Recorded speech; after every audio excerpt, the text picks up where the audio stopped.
Bienvenidos, amados hermanos, nuevamente a nuestros devocionales que estamos teniendo juntos del Evangelio de Mateo. El día de ayer habíamos hablado acerca de cómo el Señor, mejor dicho, nos había hablado del versículo 1 hasta el versículo 17, que esta genealogía no estaba por las puras, sino que el Señor nos había hablado diciendo que que Jesucristo es el Mesías prometido, que Jesucristo es el ungido, que Jesucristo es el Mesías, que se cumplía todas las promesas que se habían hecho, incluso era la simiente de Abraham en el cual iban a ser bendecidas todas las naciones y por medio de él uno puede ser salvo. Y esta salvación no solamente está limitado para un pueblo, sino para todo el mundo, para todo aquel que se arrepiente y viene a Cristo. Y Dios sigue mostrando gracia sobre gracia, y por eso el Señor había puesto o ha permitido que estuvieran esas 4 personas aquí en el Evangelio de Mateo, estas 4 mujeres que uno diría, pero ¿por qué están ahí? Y como vimos el día de ayer, tenía un propósito para poder mostrarnos que el Señor quiere, salva, muestra gracia y muestra misericordia a todas las personas. El día de hoy vamos a meditar en la siguiente parte, continuando con este capítulo 1, del versículo 18 hasta el versículo 25, donde vamos a ver cómo el Señor Jesús se va a dar su nacimiento, y a la vez también donde podemos ver, y yo le he puesto por nombre a este devocional, que el Señor cumple su palabra. El Señor cumple su palabra en el nacimiento del Señor Jesús. Y podemos ver, ¿no?, cómo el Señor va a darse, o Mateo nos va a narrar, porque rápidamente nos dice en el versículo 18 que el nacimiento de Jesucristo fue como sigue. Esto es interesante porque Mateo quiere enfatizar lo que él va a decirnos en los siguientes versículos. El nacimiento de nuestro Señor Jesucristo desde ese punto de vista, porque nos va a hablar acerca de José, de lo que José va a realizar más adelante. Cuando leemos nosotros el Evangelio de Lucas, podemos mirar que nos habla más de cómo lo vivió María.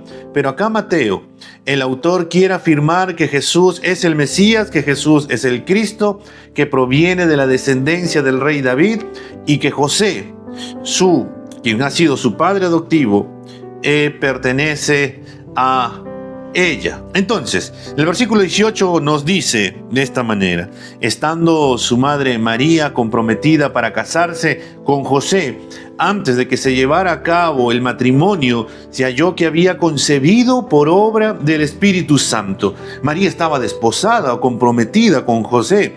Esto no es igual hoy en día.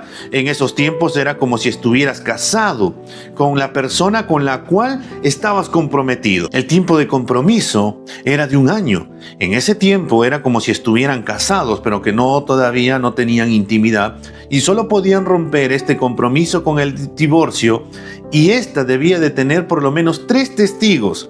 También, si la pareja fallecía en ese tiempo, se le decía que había enviudado. Mateo nos dice que antes de que se llevara a cabo este matrimonio, es decir, en el tiempo en que estaba desposada o comprometida, sucedió algo asombroso, algo sobrenatural, algo que no esperaban. María quedó embarazada por obra del Espíritu Santo. Si bien Mateo no nos da más detalles acerca de esto, como si lo va a hacer el Evangelio de Lucas, que va a tener María su encuentro con el ángel Gabriel y cómo le dijo acerca de cómo iba a ser o iba a concebir por el Espíritu Santo. María está embarazada. Nadie salvo María sabe que está embarazada por obra sobrenatural del Espíritu Santo. Es un gozo para ella, pero a la vez esto le puede traer ciertos problemas con José, que es como si fuera su esposo. Al enterarse José que estaba embarazada, Mateo nos dice: entonces José, su marido, siendo un hombre justo y no queriendo denunciarla públicamente, quiso abandonarla en secreto. Recordemos que la forma en que uno podía romper el compromiso era por medio del divorcio. José, al enterarse de que María estaba embarazada, podía haberse divorciado públicamente y dejar mal a María, porque se había sentido burlado, traicionado. Él había pensado que María le ha sido infiel, pero como José era un hombre justo, era un hombre que deseaba vivir de acuerdo a la ley de Dios, de acuerdo a la palabra de Dios, pensando en que podría ser en esta situación que donde han rondado muchísimas ideas en su cabeza. Él no quiso difamar a María, sino que quiso dejarla en secreto, muy en secreto, donde nadie diga nada. Él quería aún en medio de esta situación el poder cuidarla, el poder guardarla. José amaba a María. El amor cuida a otra persona. El amor guarda a la otra persona. El amor, como nos dice otra parte de las Escrituras, que el amor cubrirá multitud de pecados, en el sentido de poder tratar la vida y de una manera el poder cuidarla, el poder ayudarla, el poder animarla. Y en este caso José, en este dilema de que él tiene de querer dejarla, de cómo quiere mostrarle también su amor, va a decirnos en el versículo 20 y 21 que en ese momento, mientras él pensaba en esto, se le apareció un ángel en sueños del Señor diciéndole: José, hijo de David, no temas recibir a María tu mujer, porque el niño que se ha engendrado en ella es del Espíritu Santo, y dará a luz un hijo y le pondrás por nombre Jesús, porque él salvará a su pueblo de sus pecados. Mientras pensaba en dejarla, se le ha aparecido un ángel y le dice: José, hijo de David. Este es un llamado muy peculiar, hermanos, ya que al recordarle su antepasado, quiere mostrarle que algo importante se le está a punto de decir, ya que con este llamado José han captado la atención de José y se le dice que no tema en recibir a María como su mujer, ya que está embarazada por el Espíritu Santo.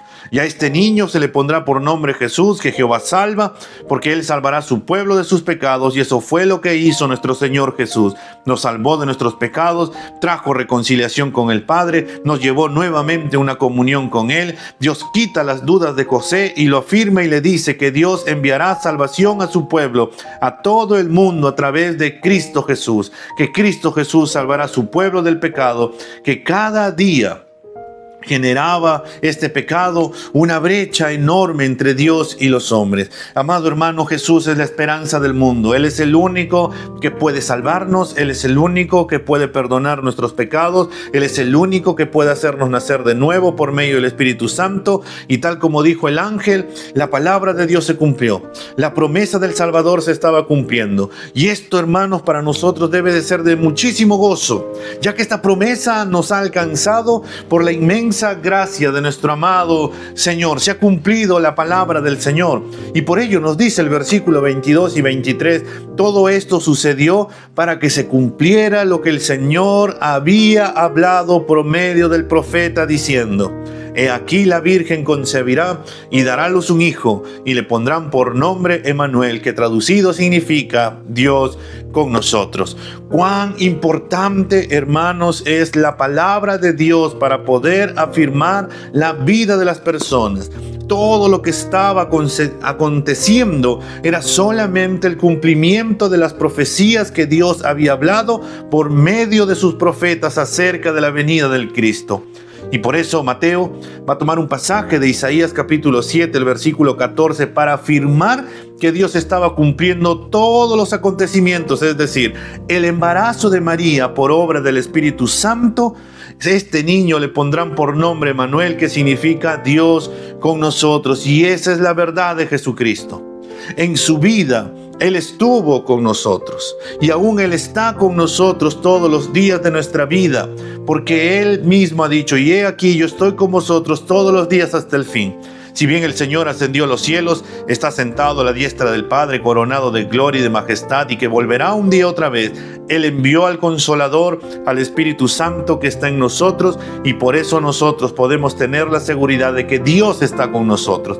Y si Dios está con nosotros, entonces también, hermanos, ¿quién contra nosotros? Mateo nos dice o inicia este capítulo 1 de su evangelio con la promesa cumplida de que un niño, ese niño prometido, Dios con nosotros, Emmanuel, y termina ahora su evangelio también allá en el capítulo 28 diciéndonos que Jesucristo estará todos los días de nuestra vida con nosotros, que no nos ha dejado solos, sino que ahora nosotros tenemos al Espíritu Santo, del cual somos templo. Al ojo de cualquier persona, uno podría decir, no veo en toda esta situación que Dios esté cumpliendo su palabra, pero la verdad es que así fue. Lo mismo ocurre con nosotros. En muchas ocasiones, hermanos, no confiamos en las promesas del Señor. Y en medio de las dificultades no podemos ver el obrar y olvidamos la promesa de Dios. Pero tenemos que recordar que el Señor también nos ha dicho en Romanos 8:28 que a los que aman al Señor todas las cosas terminan obrando para bien. Absolutamente todo obrará para bien para nosotros. Amado, Dios es fiel en cumplir su palabra. Dios está con nosotros.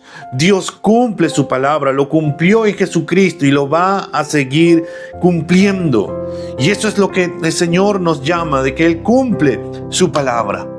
Pero a la vez también, hermanos, tenemos que aprender de otra persona. Y este es el caso de José, que José, cuando escucha las palabras del ángel, cuando José escucha de que Dios está cumpliendo su palabra, que es las profecías que se están cumpliendo de lo que el Señor ha dicho, que está enviando al Mesías, y que María, su esposa, a quien la cual en ese momento está comprometida, está embarazada por obra del Espíritu Santo, y José va a ser obediente al mandato del Señor de no dejarla.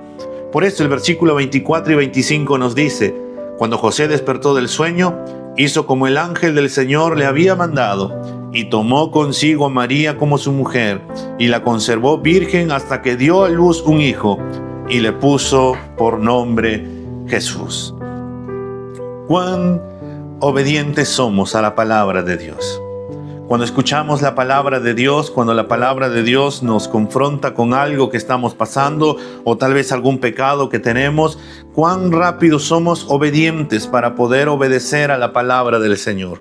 José fue obediente, él fue obediente al mandato del Señor y él hizo conforme a la palabra del Señor. Amado hermano, tenemos que ser hacedores de la palabra y no solamente oidores. Tenemos que vivir el Evangelio, tenemos que predicar el Evangelio, tenemos que anunciar al mundo de que Jesucristo ha venido y de que Dios ha cumplido su palabra, porque Cristo vino, caminó, vivió, comió, estuvo con nosotros, sufrió, padeció en la cruz, murió en una cruz conforme a las Escrituras, cargando con todo nuestro pecado.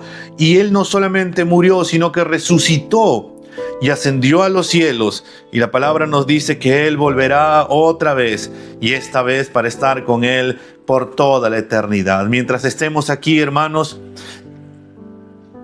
creámosle al Señor, que Dios cumplirá su palabra, y a la vez seamos obedientes a su palabra y vivamos conforme a ella. Amado hermano, que Dios te bendiga y nos vemos mañana en un siguiente devocional de la palabra de Dios a través del Evangelio de Mateo. Que Dios te bendiga.